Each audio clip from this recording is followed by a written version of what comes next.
What's up, beautiful souls? We have a special treat for you on this episode. Such a graceful, embodied, beautiful Tantra master, Komala Lyra, who literally just shares her essence with us in this episode of the wisdom of the ability to stay present, to keep trusting, to keep surrendering into the present moment. And more of anything than the words she spoke, it's a transmission of her essence. And I had the joy to go to one of her retreats. And so it was such a delight to have her on the episode. And I hope you guys enjoy this episode with Komala Lyra. If you haven't heard yet, peptides work. And it's taken me a while to really believe this, but I know it to be true now. I've witnessed so many people's lives being changed and shifted by peptides. There's 15 years of research, that I've spoken to experts that show that peptides work. But most importantly, I'm an experiential psychiatrist. And so I tried the peptides personally for myself. And I'm not talking about research peptides from China. I'm talking about real, straight made in USA from a compounding shop pharmacy, pure peptides, which are short chain amino acids. They're like little light signals in the body, and when you inject them orally or you take them through an insulin needle, it literally turns on certain pathways in your body to produce more energy, all different types of things. You can lose weight with it, you can build muscle with it, you can anti-age with it, you can grow hair with it. There's so many different pathways that peptides can turn on in the body. So I am officially a firm believer, and that's why we started limitlesslivingmd.com, which sponsors this podcast episode. And so peptides, literally, no matter what you're trying to do in your life, health is your greatest wealth. And there's a reason why the FDA tried to ban peptides, and the reason why RFK said the first thing he's going to do when he gets into office is legalize peptides, because they work. They can help with all different types of health conditions. And we have at limitlesslivingmd.com created a company. We want to make these affordable for everyone. Pure pharmaceutical peptides delivered straight. You can order it straight from your home. And if you don't know where to begin, we're offering a special free 15-minute consult with a peptide coaching expert who can literally get you on the right peptide, but most importantly, the right dosing. That's really important. There's a lot of people right now being overdosed on certain peptides. So the right peptide, the right dose, ordered from your home, delivered straight to your home within 3 to 5 days with everything you need to get started on the peptides. A lot of these other companies aren't giving you everything you need, and there's clear educational material on how to get started. So if this is you, you're curious about peptides, you feel called to experiment with peptides and get into your best physical health shape, there's a QR code that I've been talking on. Click that QR code, or in the links below, click that QR code for a free 15-minute consult with a healthcare peptide expert who can help you figure out which peptide is best for you, what dose to get started on, and within 3 to 5 days, if that's the route you decide to go, it can be delivered straight to your house. So I'm really excited about the magic of peptides and helping people with peptides, because it's been helping me, and I know that it can help you. So check it out, limitlesslivingmd.com. Use the code Dr. Lee, DRLEE, for 15% off. New global paradigm of mental health. Let's go. What's up, beautiful souls? Welcome to another episode of the Spiritual Psychiatrist podcast. Today we have a very, very special guest, Komala Lyra, who has been sharing the sacred art of Tantra for I don't know how long. And really just, I was privileged to go to a retreat.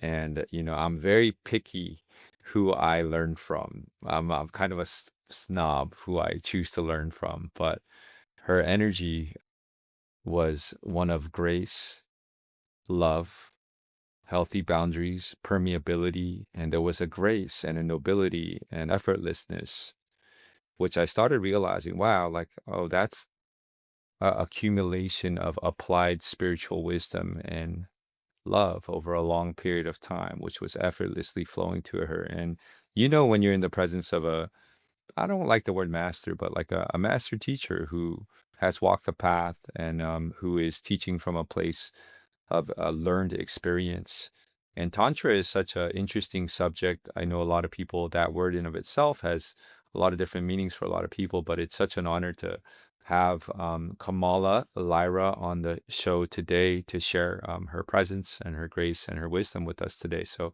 welcome to the show, Kamala. Thank you, Sam. Thank you for the introduction, and it was a pleasure also to share that time with you and to be here again. Yeah, Lovely to have this space for whatever will arise. absolutely. Kamala, can you just talk to us? Just talk to us. What's coming alive for you today? What's alive for you today? I know most people see you as a master Tantra teacher, but I would just like to open the space for whatever is exciting you and that you feel like your message to the world is at this current stage of humanity. It's a moment of observation and change. Presently, I am visiting the place where I was born, which is not something I do very often. And it brings observations of everything that I left and the reasons why I left and what I have nourished in my life since then, as I left here as a teenager. So it's a long time. So, and it's also a mystery. How do we follow threads of inner impulses and inner longing without even knowing how they are going to lead us? But when that soul call is screaming or whispering inside, I just know I have to follow. And I feel this is part of what I can share with people is one, the listening, dissolving or opening spaces for that voice to be more clear and more easily heard, because mine has always been very strong. And then the courage and the skills and the inner confidence to follow. And 99.9% we don't know where we're going. And once you think you know, most likely you're following your mind, you're not following your soul. Because for me, the unfolding of the soul and the guidance that comes from my heart is always very unknown. And it's always present to Mm, present to present to present. So I'm in a moment of transition, also letting go of certain things that have been in my life for a while and creating, or not even creating, but listening to the new waves that are coming. That, yes, mm, that's where the life is unfolding now. So that's what is there in this moment, and seeing that many people are confused, tired, not knowing, and there's so much noise in the systems, so much information, so much pushes and pull here and there. Come here, do that, come here, do that. That many people are just either going for the hype and then getting not satisfied, not nourished, not relaxed, and not finding really what is that gives me the power of creating my life or following the creativity that is within me, because everybody has a creative power within. And how do I find that place where I can really listen and I can really nourish that? So I guess this is my joy still, and I think it will be to the rest of my life, to, because as I share that with other people, I continue to share and find that in myself. So I feel that in this moment, to take time to feel deeper and to listen deeper is fundamental. And it's really the scream that so many people are just throwing up in the air without knowing how it's mm. going to land and where it's going to guide them. So that's my Yeah. moment. Yeah, that resonates very deeply with me. Maybe like 8 years ago is when I first started to understand, when in the noise of LA, that there was a still quiet soul voice, superconscious mind that has information beyond space or time that does not make sense to the mind. But if I follow that and I can decipher the voice of my mind from the soul voice, it will never lead me according to common sense, but it will lead me on my highest evolutionary path. And it sounds like, I can only imagine the path that this voice has taken you on, Kamala. And so at 16, it sounds like in your teens, you're in Brazil. you left Brazil because of this voice. I think it's your grandfather, I think, was influenced. But and then now, all of these years later, following that voice, you've come full circle all the way back to your hometown of Brazil.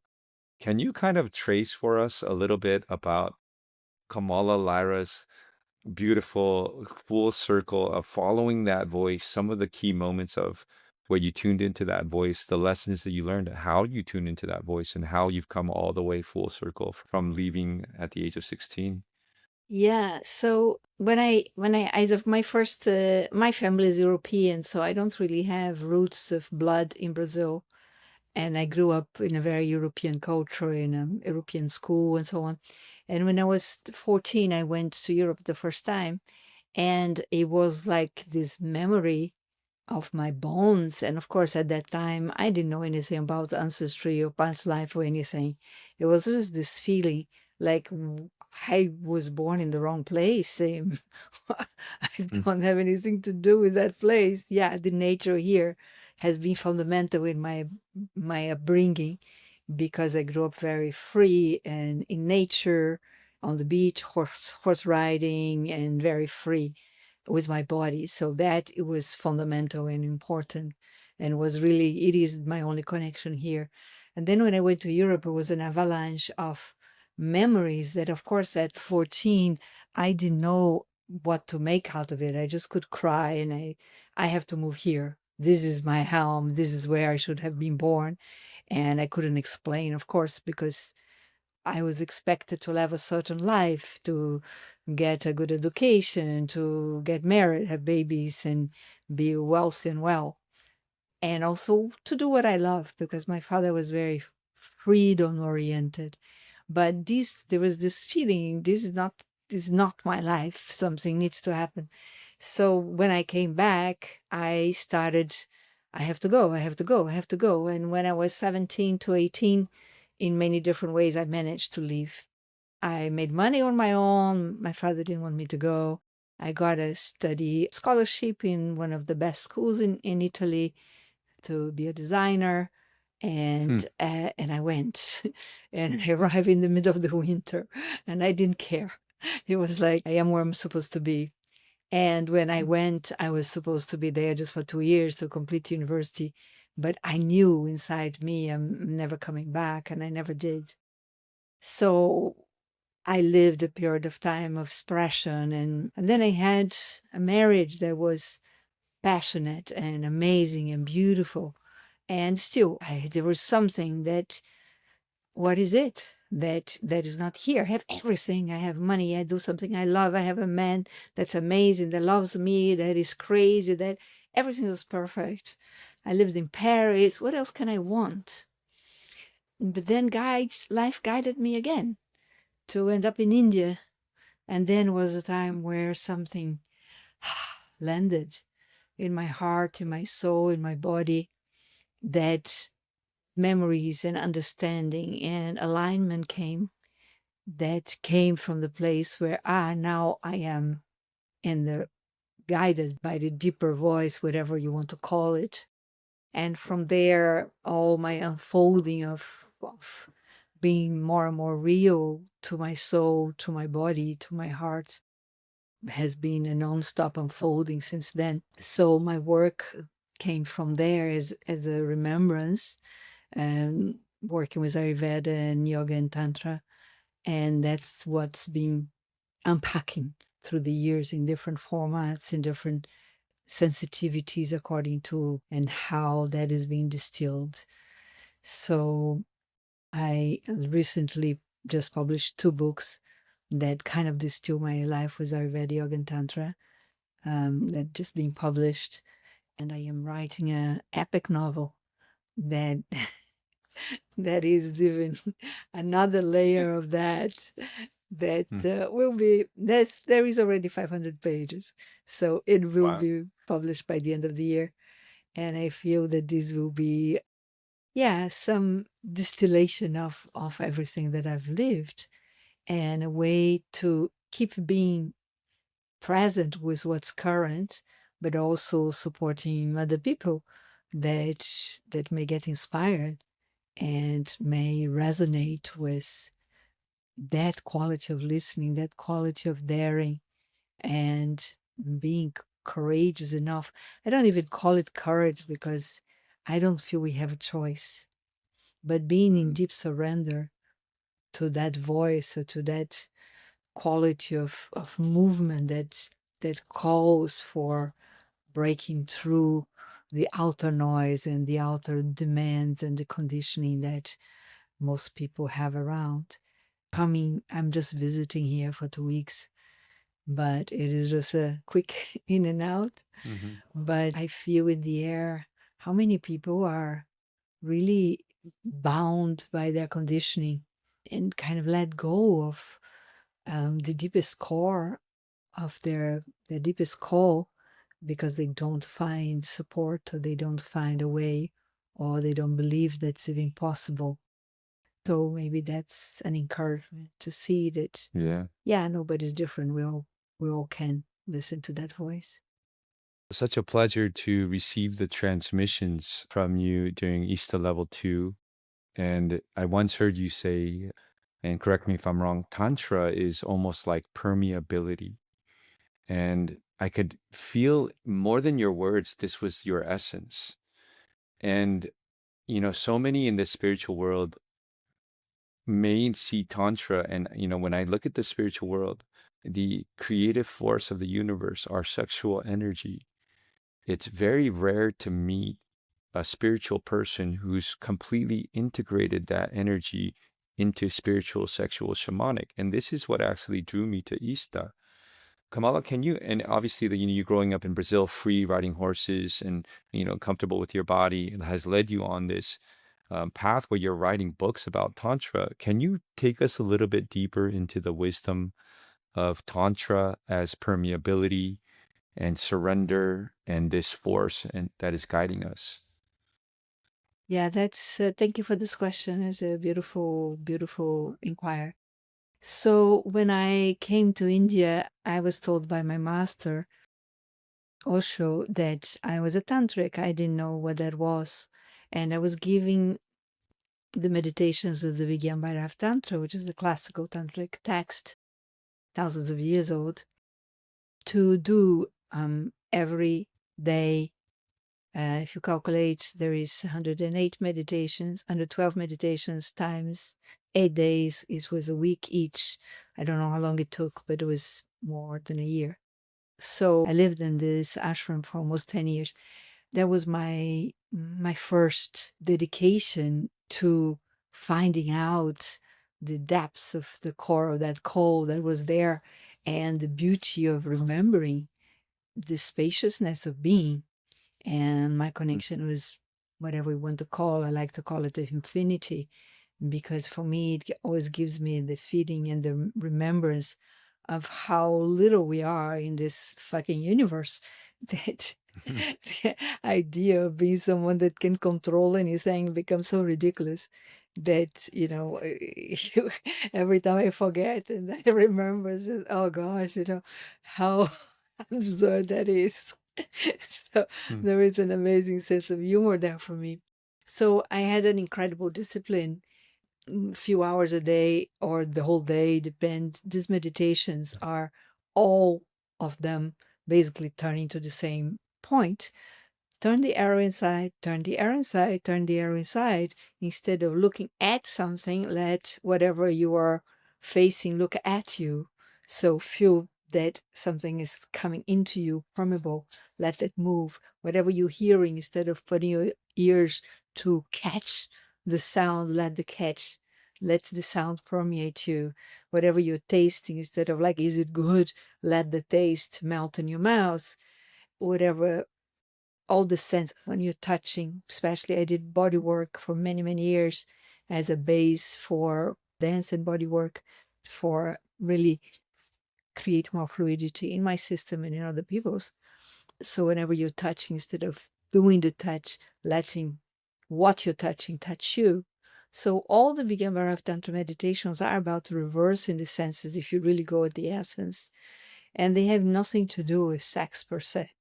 So nowadays there is an incredible, let's say, an incredible inversion of this practice which is a practice of internal awareness and receptivity and permeability. Yes, I use that word a lot, permeability, because nowadays especially there's so much talk about boundaries and protection and consent.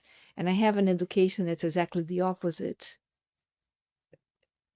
Let everything move through you, but don't hold on. Let it move through and go out.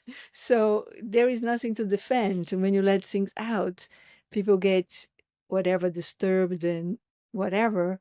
When you hold on to your traumas, and I'm going to be a bit controversial here and a bit radical. People hold on to past memories, they hold on to identity, conditioning, mainly things that they think they are. And reality is, I don't know where I am. It's a constantly in flux. And the fluidity, I think what we are is emptiness, not philosophically, but if that emptiness doesn't become the experience of a daily life, so what's the point of being philosophical? So, in my understanding and in my experience, not understanding, in my experience, the capacity to stay present in sexuality comes at the end of this training. And that's fundamental, that you have a capacity to develop, to expand your ability to receive, to fully receive what someone else is, the merging with someone else. Otherwise, it is hit and run, which is mostly what people do, or releasing unconscious energy that has been repressed. And the idea of following your desires, which is an idea very common nowadays, what I see is that there's a big difference between following your desires as following what you have been repressed, and then open the gate and let everything go, all the attractions, all the repulsions, all the whatever, and to really allow your impulses spontaneously to arise. And you can only get to that point when you're permeable.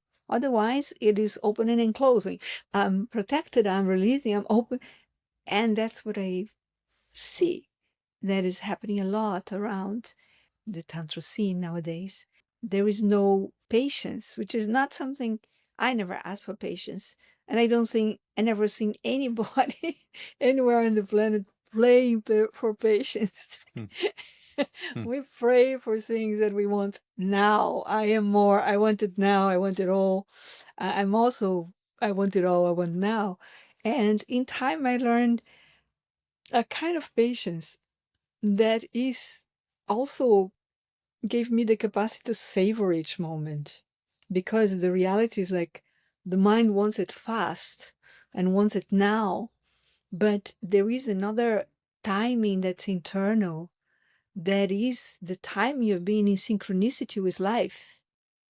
And most often we are jumping ahead of life, and then of course it doesn't feel good, or it feels good momentarily because we're grasping and grabbing and releasing what has been repressed.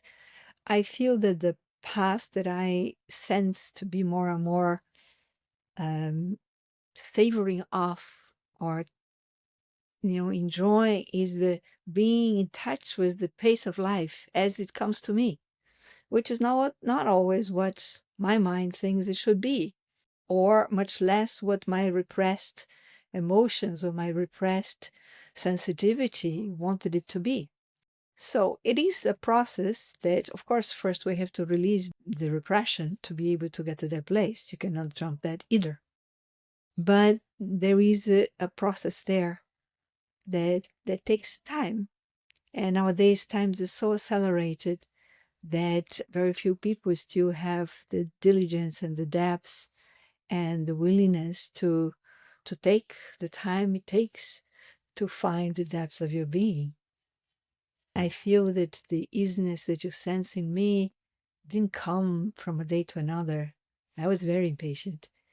And it came with seeing and paying the price of accelerating ahead of life.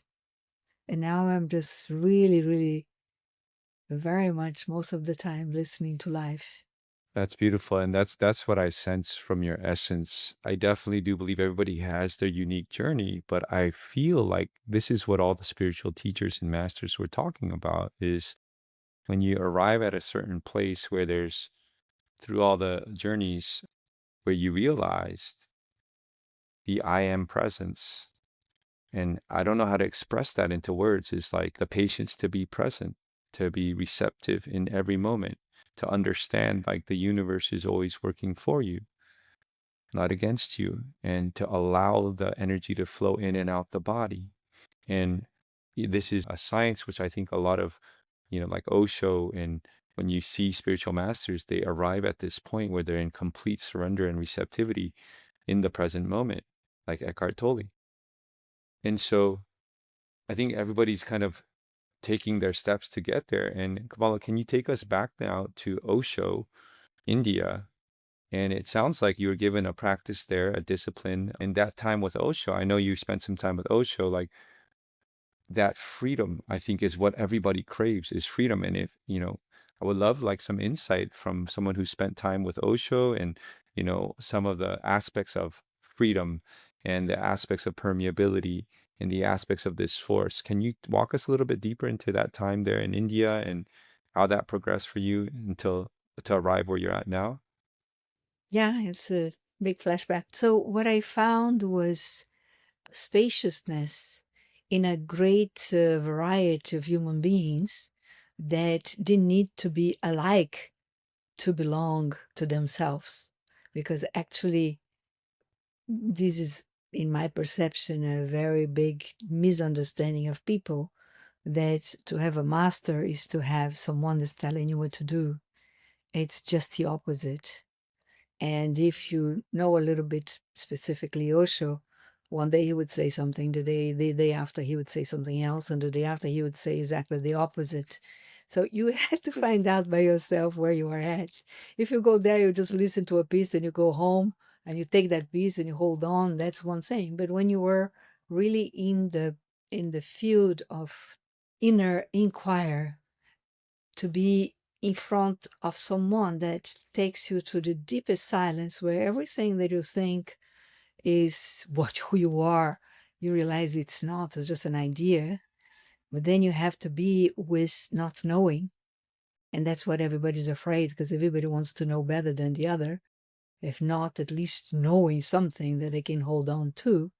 It is a practice. It was a practice of releasing so many ideas, releasing so much fear of being, not knowing, fear of being not right, fear of not belonging.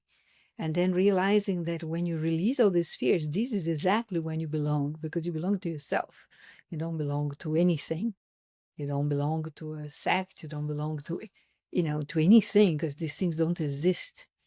And for me, the freedom that I had in that time was the freedom to look inside, to go in every situation that was proposed and see, how do I respond to that situation? Some people, yeah, we work like 14 hours a day, whatever, and have meditations 4 or 5 hours a day. But I was there because I wanted. Most people had to pay to be there. So how can you say that you're doing this like, you're stupid, or you really have to, you want something? And for me, it was like, I wanted to find out how this instrument here is working alive here, because I tried to kill myself when I was a teenager a couple of times, and I didn't see any sense in life. And when I got there, oh yeah, that's why I haven't seen a sense in life, because I'm not going to be molded by doing this and doing that according to, my nationality or my family or my whatever, because it doesn't fit my soul. My soul is bigger than that, and it's, needs to find the spaciousness for the expression, to do, to be, to not know. So that time was a time of deep inner exploration and fucking self-responsibility. Because, yeah, there were things that are not nice. But so what? Who is choosing to be there? Who is choosing to be, saying yes to those things? Me. So I have to see, Hmm. why am I choosing this, and what does it bring?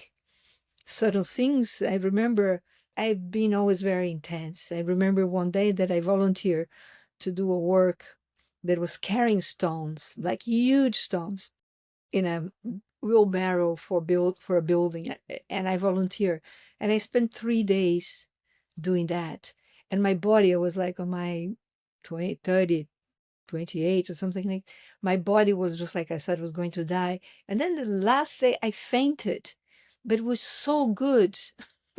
It was this feeling that I had given everything, and in this fainting I was blissed out. So nobody understands that. Obviously, I was not a slave. I was doing this because I wanted to see what my limit was, and I wanted to see and feel what happens when I go to my limit, and how do I get expanded in my capacity by going to my limit. So nowadays, when I see people talking about, oh, is this safe? I don't think there is safety anywhere except in the confidence that we have inside to be fully responsible for all the choices we make. Do I make all perfect choices all the time? No. Do I do some stupid things still today? Yes. But then what do I do out of this? I fucking learn. Or at least I review the situations to say, oh, wow, that was stupid, you know? But I learned to be permeable to situations in order to let go even more. So next time the same situation comes, I say no. It's not that I say yes to everything. I say no, but I say in the moment. I don't say ahead of time. I don't create boundaries of something that comes from the past. In the moment, I attune my body more and more to be able to respond in the moment. What feels good, what doesn't feel good. Because I don't know, maybe the same thing that didn't feel good yesterday will feel delicious today. And maybe the thing that felt delicious yesterday is going to feel horrible today. How do I know? Because my mechanism, my whole body's sensorial structure is changing at each moment. So I've learned that freedom to take responsibility for myself, if I can say that. What's up, beautiful souls? The rapid 12-strand DNA activation. Activate your inner Christos. Activate your 12-stranded DNA. All of the techniques have been split up into bite-sized chunks with homework reading assignments to help you understand the eternal life wisdom. And we've literally put this online in the Eternal Life Tribe community on School. So you're not only going to get the rapid 12-strand DNA program, and we're having people have massive shifts through this program, literally aligning you to your highest timeline, eventually aligning you to your highest spiritual destiny. And it's all online in the Eternal Life Tribe community on School. We just won the School games, which means for category self-improvement, we've been, how can I say, we won the month. We had the most signups. And then not only that, our churn rate, people signing, like stopping the program and leaving, is super low compared to the normal average. So there's something that's happening on the tribe in the School program that is working, that is shifting lives. Not only that though, you're gonna get bi-weekly live Q&As with me, which means that sometimes the eternal life wisdom, it's a lot of wisdom. It blows away your paradigms. You have questions. I'm gonna be there 2 times a month to answer all of your questions, to make sure that you have the accurate information to begin remembering your 12-stranded DNA, your avatar Christos self. We also have free guided meditations, and one of the most exciting things is once every month or two, we do powerful online breathwork sessions at home, and people are shifting, people are remembering. And once you remember and you shift yourself, then you start activating for Mother Earth, and that's starting to happen. We're starting to heal Mother Earth. So check it out. Everything that I've ever learned is 10 plus years working as a psychiatrist, all my favorite supplements, everything is on there. Literally the School online community, Eternal Life Tribe. Click the link below, or we'll also send you a QR code to the School community. And if that's on the screen right now, you can click the QR code, check it out. Eternal Life Tribe, School community. And I hope to see you on the Eternal Life Tribe. Yeah, it's a deep teaching, which I don't even want to try to mentalize, honestly. And so I'll just let that frequency land. You know, Komala, it seems like you've had a lot of experience with community. And a lot of light workers and people these days are having kind of this vision of trying to form community. And, I've noticed a lot of people have really beautiful intentions, but the act of actually taking that responsibility for my own triggers, and learning how to work with people, like moving the rock, someone needs to do that. And there's so many different aspects of forming community. And it sounds like you've had a lot of experience with the Osho communities. I know in Portugal, you're living in a semi community right now. Can you talk to us a little bit about what you've learned about community, its importance, how to create it, what it takes to create community, why it's important, and just any words of wisdom on community in general? Everywhere I go, because I still go to many places, and just recently I've been in a new festival, there is this longing for community, a longing for belonging, longing to share. But right now in Portugal, there's so many people coming and trying to do communities, and many of them fail very quickly because most people in reality first never had, even in their family, an experience of true community. Most families are a bit dysfunctional or work, within a frame that is rigid, and everybody knows how to behave within that frame and not step over each other because that frame is the way it is. And there is a longing and a wishing to find something else. Of course, people go to a festival, to Burning Man. Okay, they go to Burning Man and it's giving and giving. The next day, they cannot even give to the neighbor or to their partners. So Yeah. I've seen that a lot. Mm-hmm. One of the things that I am creating now is a program for communities, because I feel there is a desire and a longing, a true longing for most people, but they don't have the skills.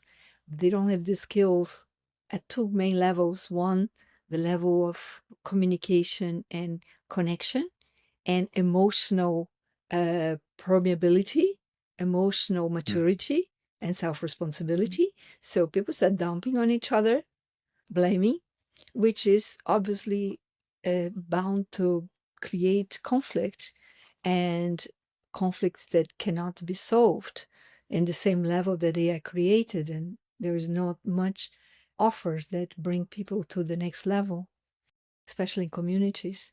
These already start with couples that most often think it's better to change couples than to look at what is really causing the conflict, or causing the incapacity to merge in a way that is nourishing and loving and supporting each other's growth.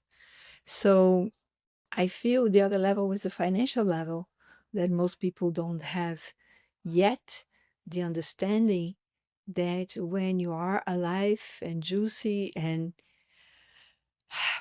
honoring the vibrance of your being, abundance happens. And abundance doesn't mean having $1 million in the bank all the time. Sometimes it does, sometimes it doesn't. Sometimes it means being begging on the streets happy.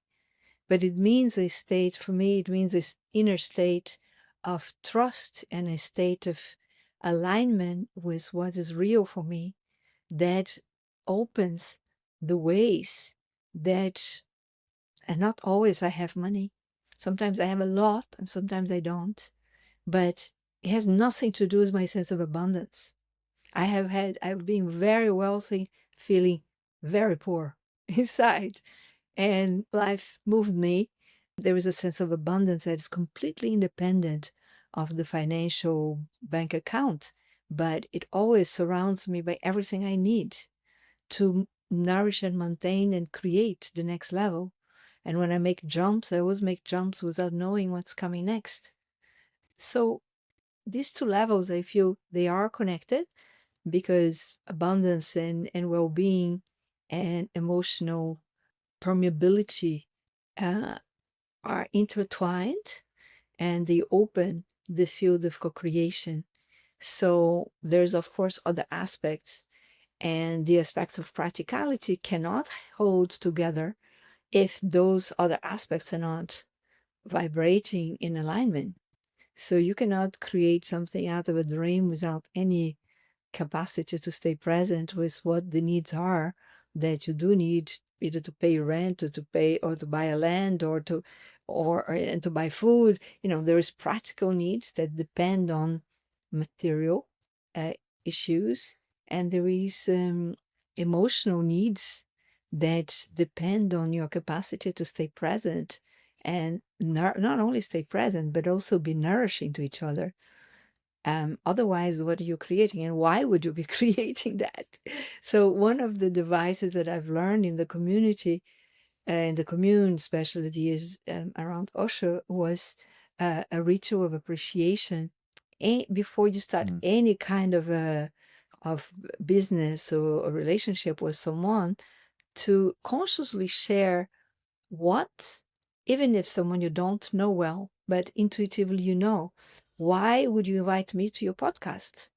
And you said it in the beginning. Why would I come?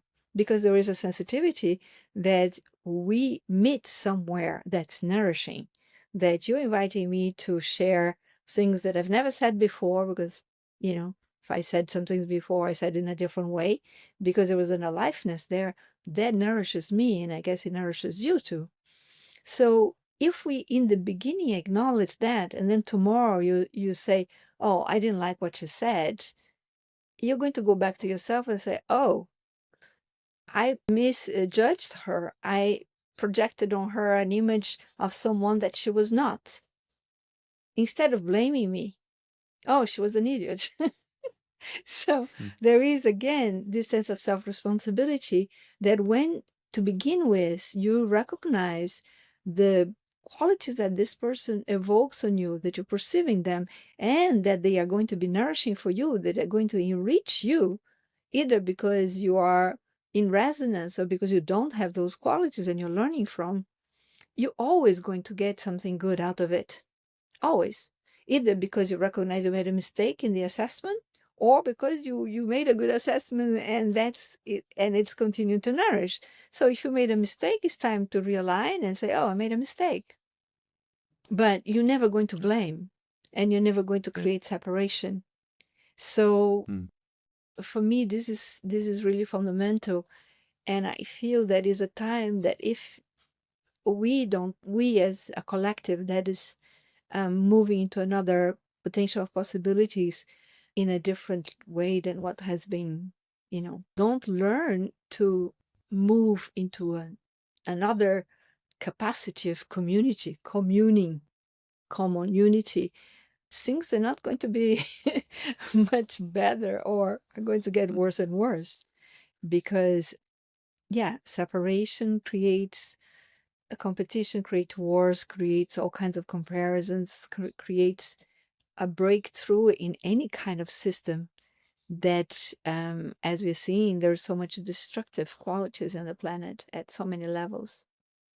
And what I really appreciated about the space you held was, I guess, in order to form these communities, there has to be perhaps more opportunities to come together in sacred, safe spaces where we allow ourselves to express. And there was like certain moments where you set a frequency where there was a permission that was given for me to be able to be energetically sensitive and permeable in the moment, and to be able to connect to a person, a soul, a brother, in a way that I've never ever been able or been given permission in society to connect to.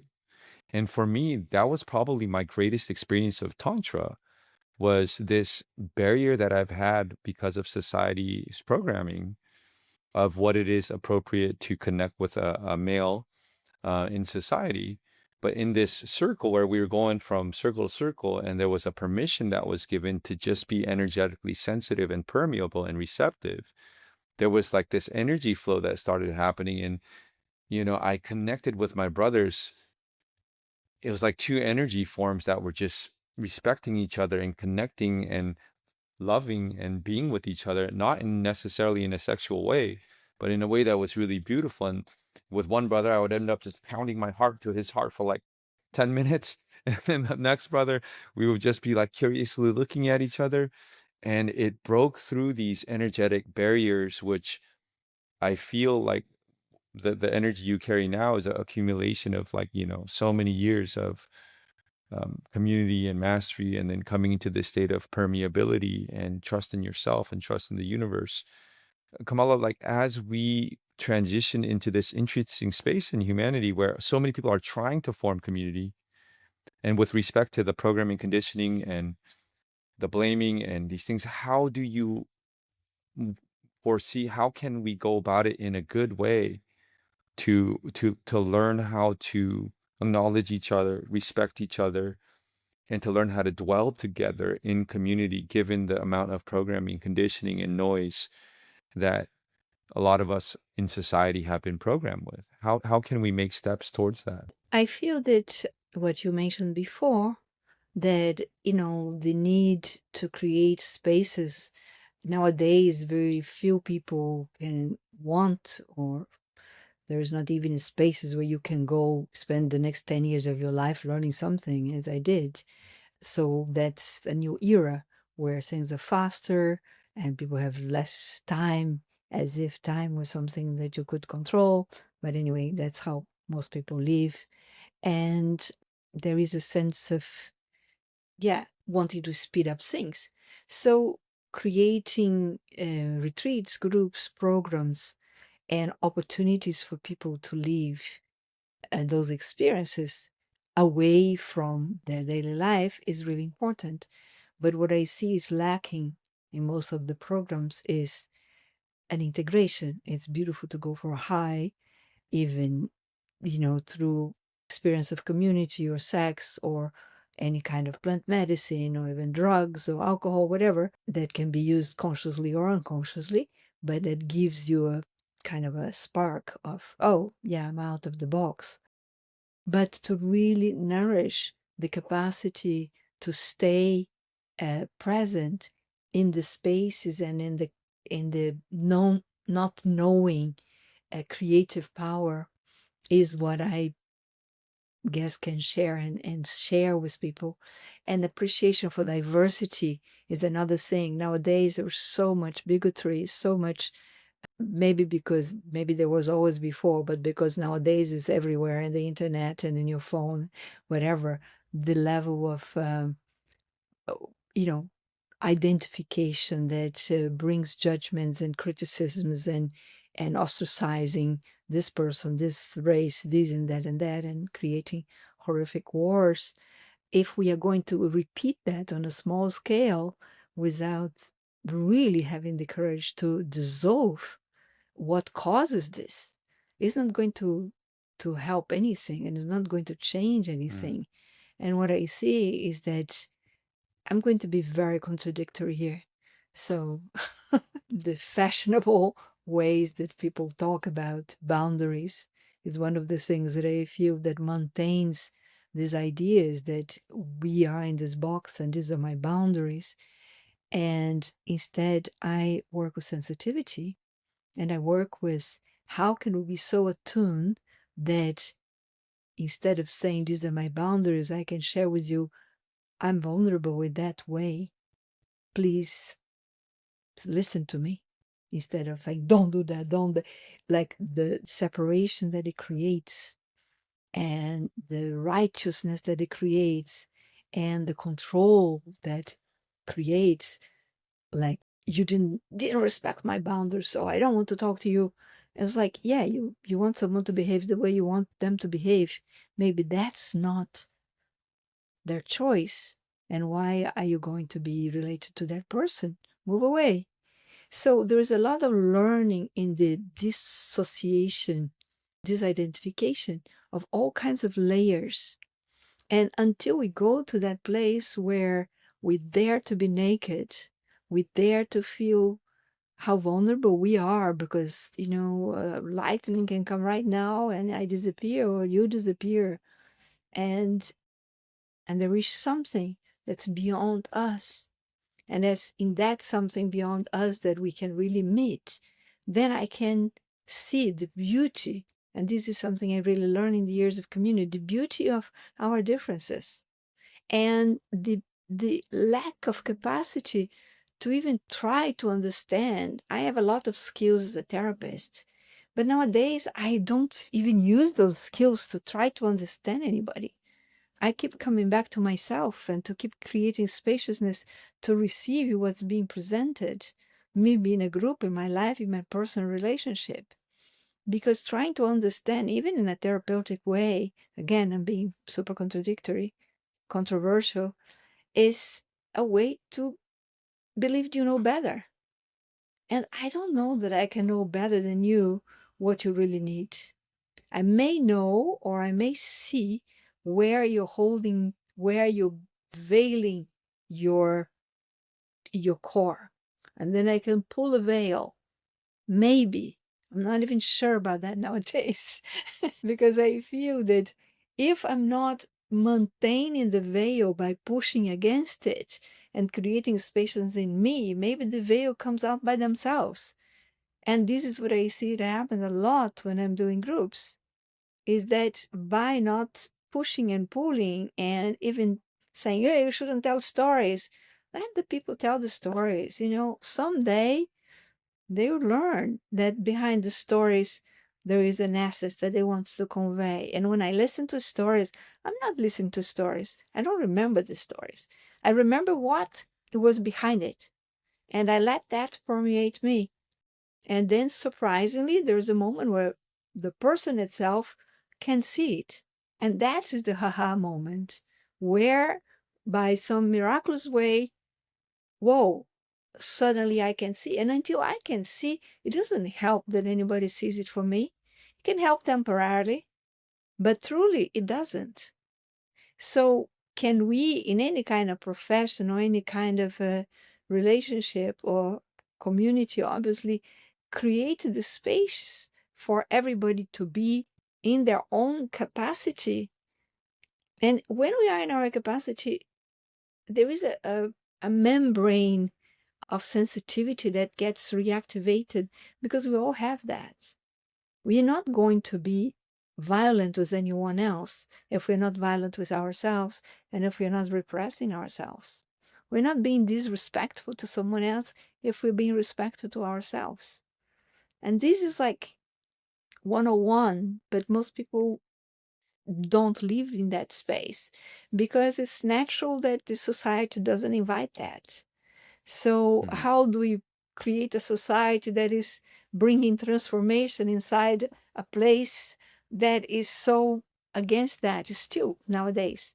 Like 20 years ago, 30 years ago, I thought, wow, we are in the peak of the change. And now everything looks like it's backwards. So it's like, how does that happen? But anyway. Yeah.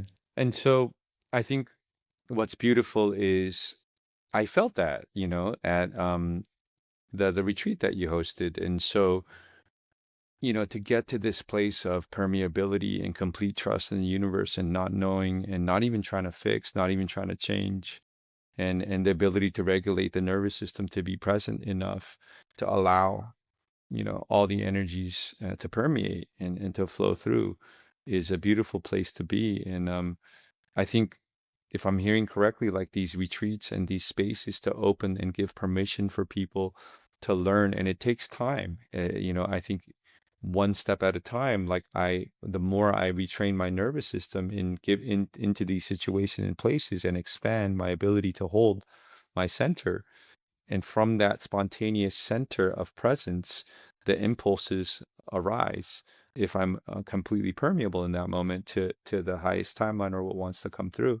So, with that being said, these spaces to be able to fully express, you hold these spaces so well and beautifully. And I know that if from what I'm understanding, that the step to allow ourselves into these spaces and to allow our nervous systems to feel that energy of permeability and expression. So, can you tell us a little bit more about the upcoming offerings of Melt and Soma? So Melt, it was kind of like, usually I receive some kind of creative inspiration out of the blue.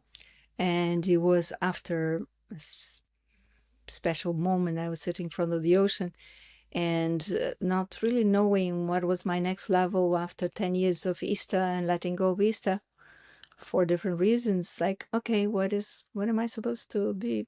What the universe wants from me? And then melt came, and it came very clear: medicine, eros, love, and touch. And I was like, really? I'm going to put the most controversial things together. And then it was like, yeah, this is who you are, and this is what and how you have learned. And that's the time. So I said, okay. So a week later, someone was asking me, two beautiful friends who produce workshops, what are you doing next? I said, I don't know. I just got this thing that I'm supposed to do that. And they say, we will organize it for you. I go, okay, seems that the universe is. Then we didn't have a space, because I said, okay, they said, it needs to be now, this year. And I go, it's going to be difficult to find a place so much in the last minute. Then one of my friends that had booked the retreat had to cancel. We had the retreat in a very beautiful place that's owned by friends in Spain.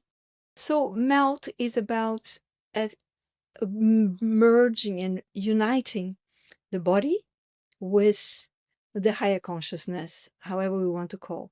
So medicine for me has been anything and everything that has opened up my sensitivity to states of consciousness that are not available in the bed and breakfast of every day, and for most people. And I had the karma of being born in Brazil and had been exposed to different levels of plant medicine in Brazil very young, and then in Europe, different levels of substances that have opened up my capacity to see things. And I nowadays see that because my body was already very open, there was an easiness in integration. It was not for me going out there and coming back to a daily life. I was already living a completely alternative daily life. So that conflict was never in my life. I never had to drop my job and separate from my husband. My life was already in that level of vibrancy. So it was very easy for me to continue to use different substances in an integrated way. And then it was 20 years in meditation, sitting and doing all kinds of things for ashram life. And I never thought I would take anything again. And by chance, life also brought me back more other things. And I realized that being in those environments where ayahuasca, wachuma, other different substances have been very popular lately, I see that most people use this as a, dare to say, I don't want to say escape, but for some is escape, for some is a compensation, more of a compensation. Okay, that, then I can deal with this because next month I'm going to have another ayahuasca session, another ketamine, another whatever. And this is not how those things served me. They served me to integrate more and more my body, my erotic vibrance, my consciousness, and my love, my capacity to stay present with openness. So I feel that my next offer is about using different delicate plants like tea, like cacao, and others, scalating, mushrooms. It will depend. I don't want to explain too much because I also feel that we're calling the people that really have maturity and experience to come and experience that. And it's not to give permission for eros and sexuality to be open, it's to feel how when this level of consciousness is integrated, the body is totally present.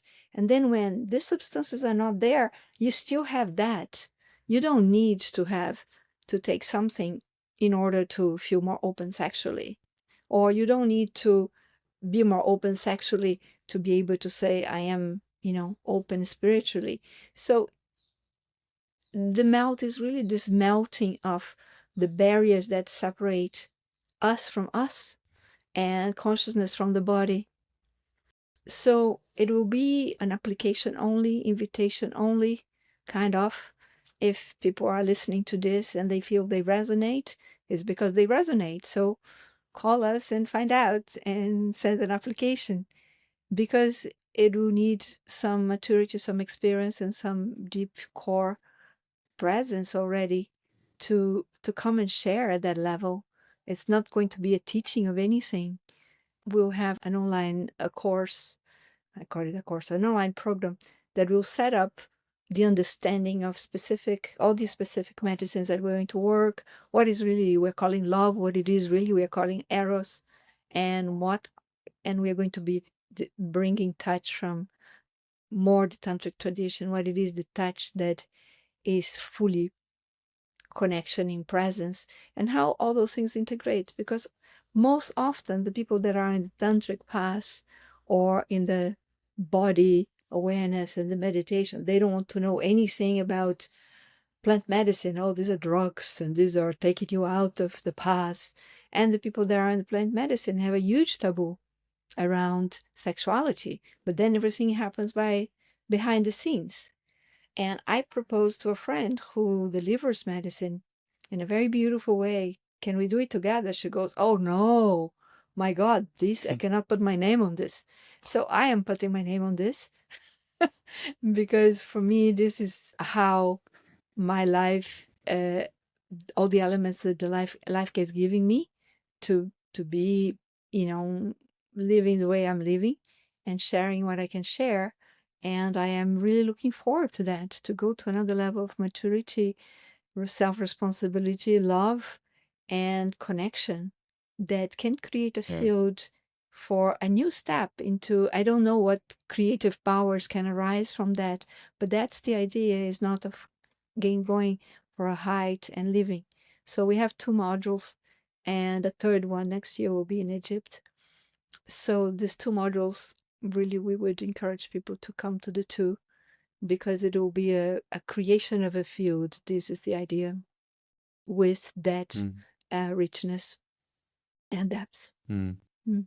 What a beautiful, synergistic, risky melt of, and it's true. I don't know if people really understand, to melt together medicine with eros, with love, with touch. That is like you know, a place and a frequency which very few teachers dare to go, because every single one of them has their own stigmas associated with it from society. But Yes. I'm really happy to hear that you are melting all of those together. And I got very, very blessed and lucky. I didn't even know it was, I was able to make Kamala's one of her last facilitations at ISTA level 2. Yeah, I think for me, I was very blessed to be able to flow into and be accepted into that energetic encryption, and it's a transmission that happens where I think it's effortless for Kamala, but like on my end, I would receive the transmission from her in the morning, which was like, really what I needed to hear for that day. And that's when like, when a spiritual, I don't know what you call it, like a teacher is transmitting and everybody's receiving from their level of what they're ready to receive. And it was this beautiful, I wouldn't change a thing of, how I was able to receive over that week. So medicine, eros, love, and touch. And call it, when is this retreat happening, and where is it? So the first module is happening August 4 to 10 in Hidden Paradise, which is a very beautiful place, hidden in the mountains of near Orgiva, close to Malaga in Spain. And the second one is happening in October, from the 10th to the 17th. And and the third one is going to happen in Egypt next year. We don't have exactly the dates yet, but in the desert, in the Siva desert. Yeah. Yeah. Amazing. Mm. Yeah, and I love that because I think that's what this is all about. And if you guys were following the thread, the key words for me that once again I'm reminded of is the capacity to stay present, the permeability to source in every moment, and from that place the ability of spontaneous impulses to arise, and not to be from a place of setting boundaries from my past, or having the past impede on the present, but complete trust in the the force of source of energy, all around me at all times, and through all my journeys having the ability and the capacity to stay present and regulate my nervous system enough so that that spontaneous impulse of community can arise, that spontaneous impulse of connection can arise, that spontaneous impulse of what the infinite number of possibilities when I'm the capacity to stay present is all working for me when I'm able to let go and be regulated in this moment. And from there, it all works for us. And this is the mastery and the beauty that Kamala is sharing with the world in such a graceful way. And so if Melt calls to you, we'll link that in the show notes. If you resonate, I'm very grateful to have experienced, a retreat with Kamala in this lifetime. Um, yeah. Kamala, is there anything else, kind of like any final messages that you want to share? The second retreat that I am offering is called Sama. Sama means remembrance in many languages, or what is undivided, what is, expanded consciously into infinity. So, and it is something, it's a sound, and it's a word that resonates deep with me for different reasons. And it will be it will be through the seasons, and it will be a classical tantric journey through the seasons. In each one of the seasons, I'll have one different partner, beautiful different partners, calling for autumn, for winter, for spring, and for summer.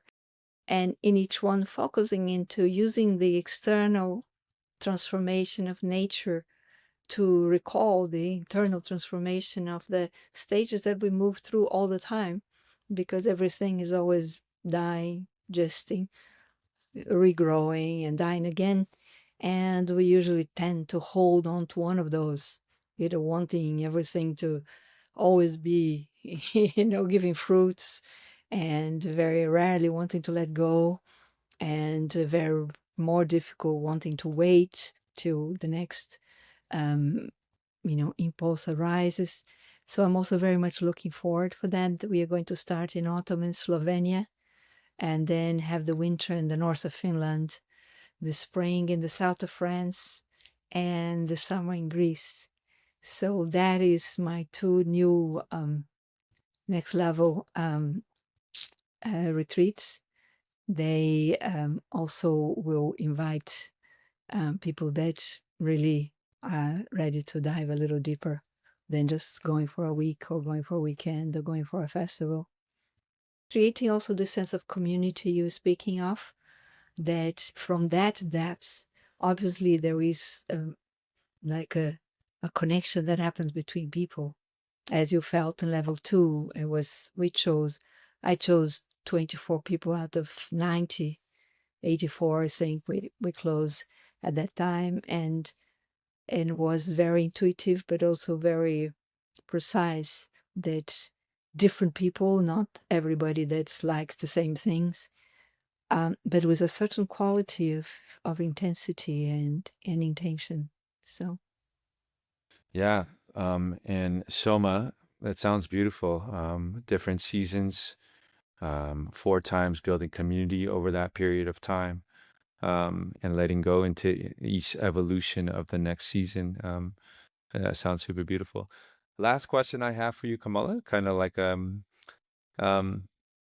let's just say you were in New York City, I've been in New York City, and lived there for one. yeah, okay, okay, and In the knowing winter. everything that you know now, everything that you've ever learned now, you know now, your wisdom that you carry.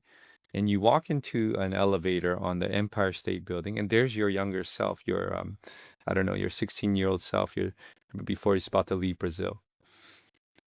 And you have a ride up the, yeah, I don't know, 70 floors of the Empire State Building, knowing what you know now, and there's your younger self, only knowing what she knows. And you have an opportunity to just whisper into her ear some words of wisdom. What would you say to your younger self? Keep trusting, which I did, but keep trusting. Hmm. Keep trusting. Okay. Yeah. Keep trusting. Yeah, I like that. And that's the essence, I think, of what I'm taking from this is the trust allows me to let go. The Yeah. trust allows me to be present. Yeah. Trust allows me to stay in the unknown.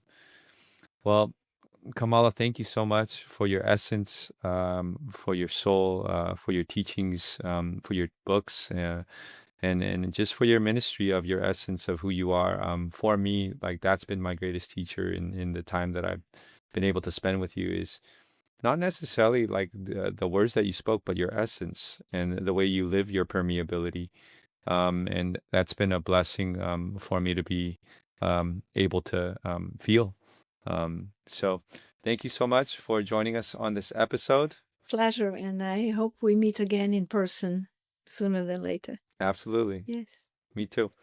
All right, beautiful souls. Till next time. Peace. Much love.